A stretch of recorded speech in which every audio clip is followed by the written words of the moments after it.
Então, pessoal, na narrativa de algumas pessoas, a maldade não existia antes de Adão e Eva. Muitas pessoas rejeitam o conceito de o diabo ser o pai da mentira, né? E algumas pessoas só aceitam o Antigo Testamento, não aceitam o Novo Testamento, onde diz que Deus é luz e não existe nele treva alguma. Tá? Então, no contexto aqui da criação, Adão e Eva, né? Pelo texto você percebe que Eva sabia da orientação de Adão em relação ao fruto, por que não podia comer do fruto. E por isso ela responde à serpente. Mas a serpente, o animal mais astuto que Deus criou, né? Aquele animal ele vai desmentir aquilo que Deus está falando, né? Possivelmente talvez não soubesse da orientação de Deus a Adão e Eva, porque ele faz uma pergunta, né? Primeiro ele faz a serpente faz uma pergunta, né? Ora, a serpente, que era mais astuta que todas as animais do campo que o Senhor Deus tinha feito, disse à mulher: é assim que Deus disse, não comereis de toda a árvore do jardim? Então ele faz uma pergunta à mulher. Mas olha a pergunta que ele faz: é assim que Deus disse, não comereis de toda a árvore do jardim? Ou se faz de desentendido, né? Ou literalmente não sabia. E a mulher disse a mulher à serpente: do fruto das árvores do jardim comeremos, mas do fruto da árvore que está no meio do jardim, disse Deus, não comereis dele, nem nele toqueis, nem nele tocareis, para que não morrais. Então a serpente começa a mentir: certamente não morrereis. Entende? A questão aqui, olha a serpente já: certamente não morrereis. Como ela pode fazer uma afirmação? Sabe? Como ela pode afirmar algo contra Deus? É uma mentira. A mulher, na sua inocência, né? Talvez a serpente não quisesse imediatamente mostrar sua astúcia, por isso deu uma de desentendida, né? De João sem braço, né? João sem braço para uma serpente é meio complicado, né? Que ela realmente não tem braço. Então, algumas pessoas acham que isso era o desejo real de Deus, e não o desejo de livre vontade do ser humano de escolha. Porque se fosse o desejo real, Deus depois não viria amaldiçoar a serpente. Tá? E em nenhum momento foi obrigado eles de comer o fruto. Se eles não comessem do fruto, com certeza obedeceriam a Deus, com certeza eles teriam muitas promessas de Deus através dessa obediência. Então, daí você vê que Deus fez algo bom e as coisas se transtornaram. Agora, o quanto o fato de Deus saber que ia acontecer, lógico que sabia. Ele poderia não colocar o fruto ali. Tá? Quanto o fato de Deus sabe todas as coisas. Então, Deus é a luz e não há nele treva alguma. Ali, o homem tinha uma escolha. Né? O ser humano tinha uma escolha.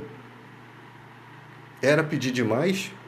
De toda a árvore do jardim podia comer, somente daquela árvore não podia. Era uma coisa muito pesada, era uma coisa muito sacrificante para Eva, para Adão, esse pedido de Deus. Então, depois você vai ver os castigos. Eva também passa a ser mortal, além do castigo de dar a luz ao filho com dores, né? O parto, as dores do parto foram multiplicadas, né? Que não era plano de Deus para que tivessem dores multiplicadas do parto. Multiplicarei a sua dor, né? Será que Eva já sabia porque Eva talvez não tivesse filho ali ainda, né? Será que ela sabia do que se tratava, né? Mas não era plano de Deus que ela tivesse muita dor na hora disso. E o seu desejo será para o teu marido e ele dominará sobre ti. Então, do ponto de vista, o Adão passou a sofrer no campo, né? E ela passou a sofrer como mãe, porque no campo ele plantaria e nasceria o quê? Coisas que dificultariam a sua colheita, tá? E fora o terror da morte. Agora, pelo fato de Adão comer do fruto, pode ser várias questões. Adão pode ter, por amor, ter comido do fruto, viu que ela se perdeu. Pode ter Adão ter suspeitado de Deus, porque Deus falou que morreria, ele não entendesse que a morte não seria instantânea. Até porque naquela época o homem ainda vivia 900 anos, 800 anos, depois que Deus, no dilúvio, reduz a idade do homem. Então há muita informação aqui, né? O que nós sabemos que Eva é mãe de todos os seres viventes, está no Novo Testamento, e de um só fez toda a raça humana. Então, não existe criação fora desse contexto de Adão, né? Ali é o primeiro homem feito do barro, depois a mulher da costela dele, e tudo vem de um só homem, e o homem vem do barro. E o barro moldado por Deus e criado por Deus. Então, não tem uma linhagem de outra Eva, de outro homem, até porque senão, como é que seria? Eles não teriam sido amaldiçoados por conta desse fruto, porque um casal comeu e o outro não, uma pessoa comeu sendo que ela é de outra linhagem, ela teria que carregar a maldição dessa linhagem. Então, de um só fez toda a raça humana. Quanto à questão de Satanás ser o pai da mentira, né? Muitas pessoas não aceitam a ideia de que eles usam um texto assim, Jesus disse, o ladrão veio para roubar, matar e destruir, eu vim para que tenham vida e vida com abundância. Quem é o ladrão? É lógico que não pode ser um ser humano. Está bem óbvio o texto, porque há uma comparação, Jesus está comparando esse ladrão, que veio roubar, matar e destruir algo, e o fato dele ter vindo da vida e vida com abundância, ou seja, esse tipo de ladrão que ele fala no texto está roubando a vida abundante das pessoas. Ele está fazendo uma oposição a Jesus Cristo. O ladrão não veio senão roubar, matar e destruir. É um tipo de ladrão que rouba, mata e destrói. Jesus chama esse ladrão de valente, né? Que guarda armado seus despojos. Sobrevindo o mais valente, vence-o, né? E ele começa a contar a história da possessão maligna do homem, que vai um espírito, entra, é expulso e volta com 7 espíritos piores, e o último estado daquele homem se torna pior do que o primeiro. Então você vê que há um ladrão roubando coisas. Colossenses 3, ele nos tirou do império das trevas e nos transportou para o reino do Filho. Quando você não aceita a ideia do Novo Testamento, por que eles não aceitam? Porque é muito conveniente, não querem aceitar o Novo Testamento. Porque o Novo Testamento fala de espírito imundo. Fala de uma mulher encurvada de 18 anos por conta de um espírito de enfermidade. Jesus diz, não convia soltar dessa prisão no dia de sábado essa filha de Abraão, a qual há 18 anos Satanás mantinha presa. Então eles não aceitam essa narrativa, por quê? Porque aí você dá a ideia de que realmente aquele ser que é o pai da mentira, aquele que é o diabo, aquele que realmente deu origem a toda a maldade, vem antes do ser humano. Que realmente ele... mas Deus não o criou dessa forma. Se a gente pode chamar de Lúcifer não tem essa palavra na Bíblia, mas o ser que personifica Satanás, o líder, o chefe, o comandante máximo do inferno, o ser que personifica ele, é chamado de pai da mentira. Né? Nós temos um pai que é Deus, e tem o pai da luz, e tem o pai das trevas, o pai da maldade. Mas essa ideia de um ser que briga, que luta com Deus, luta no sentido de que não tem força. Luta porque Deus permite essa luta. Na oração de Daniel, o anjo vem falar com Daniel, um anjo. Desde o dia que você orou, Deus já ouviu a sua mensagem, Deus ouviu a sua oração, mas o príncipe da Pérsia, é lógico que ele não estava falando de coisas materiais. Ele estava falando do sistema maligno que estava ali se opondo a um anjo. Então ali você percebe lutas de batalhas de origem espiritual que impedia as orações de Daniel de se concluírem rapidamente. Mas a resposta veio a oração foi ouvida e a resposta veio em acordo para confortar Daniel, para que ele não se desgastasse com a oração, para que ele ficasse tranquilo que Deus já tinha ouvido a oração, que a oração chegou ao conhecimento de Deus e Deus estava providenciando aquilo. Cara, não tem dificuldade nenhuma em entender isso. Os caras fazem um rodeio muito grande.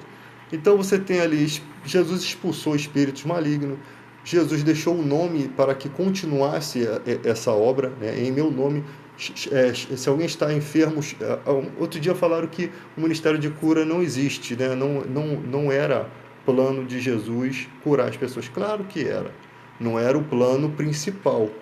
Mas quando ele dá a palavra a João Batista, ele diz, fala para João Batista que os cegos enxergam, os surdos ouvem, e bem-aventurado quem encontra em mim motivo de escândalo. Fala para João Batista, o cego vê, o surdo ouve. Não era o propósito máximo, porque ele naquele tanque ele só curou um homem que estava há 38 anos enfermo, ele não curou o restante. Mas as pessoas que iam atrás dele, ele por ser o filho unigênito de Deus, tem poder para curar, ele permitia, e as pessoas faziam pedido, Simplesmente porque Jesus mesmo disse, né? Aquele que vem a mim, de modo algum o lançarei fora. Então, se a pessoa vai até ele, de modo algum ele vai deixar de tratar. Não teve uma pessoa que foi até Jesus que não foi tratado. Agora, Jesus não dá resposta a ignorantes, como aquela raposa, né? O Herodes. Faz um milagre. Ou seja, Deus vai se submeter a um cara mau simplesmente para mostrar o seu poder? Não. Não fez. Mas as pessoas que vieram sofrendo foram curadas. Então, se não fosse dar continuidade, o nome dele não serviria para os 70 que expulsaram o demônio em nome de Jesus. Depois ele encontrava um jovem que o demônio jogava na água do fogo para o matar, desde a infância dele, e eles não conseguiram expulsar. Ali já tinha um ensinamento de que era um tipo de demônio mais forte. Essa casta, esse tipo de demônio, não sai com jejum e oração. Então você tem ali espírito imundo. Por que Jesus chama de espírito imundo? Talvez esses anjos caídos, eles tivessem um nome no céu, mas quando eles caíram, eles perderam o nome. Eles agora são considerados seres das trevas, tenebrosos. Então, eles perderam sua identidade. É o que eu acredito, tá? E tinha poder, né, para, a pedido de Jesus, possuir corpos de seres, de animais, com a permissão de Jesus, né? E eles entram nos porcos e ali tinha uma manada de mais de 2.000 que se agita, né? Não se sabe quantos demônios entraram em cada porco, não se tem ideia, mas ali pelo menos 2.000 demônios tinham. Então meu nome é Legião, porque qual é o seu nome? Meu nome é Legião, porque somos muitos. Não havia, eles não se nomeavam, eles só se conheciam que eram muitos que estavam com ele. Mas não, talvez um não soubesse o nome do outro, né? Ou não tivesse, aquele que estava com Jesus era o chefe, não sabemos. Então, ali era um tipo de possessão muito mais poderoso, né? Que era um homem que andava totalmente controlado, governado, se cortando nos sepulcros, totalmente descontrolado, com força incrível de arrebentar cadeira de bronze, né? Força desproporcional à força humana. Então você percebe que os textos vão narrando, o Novo Testamento é repleto disso. O nome de Jesus, está alguém entre vós, a igreja, né? Enfermo, chame os presbíteros da igreja, e esses façam oração em nome de Jesus, ungindo com óleo. Ou seja, o nome foi dado para que fosse usado, para que a igreja desse continuidade a isso, tá?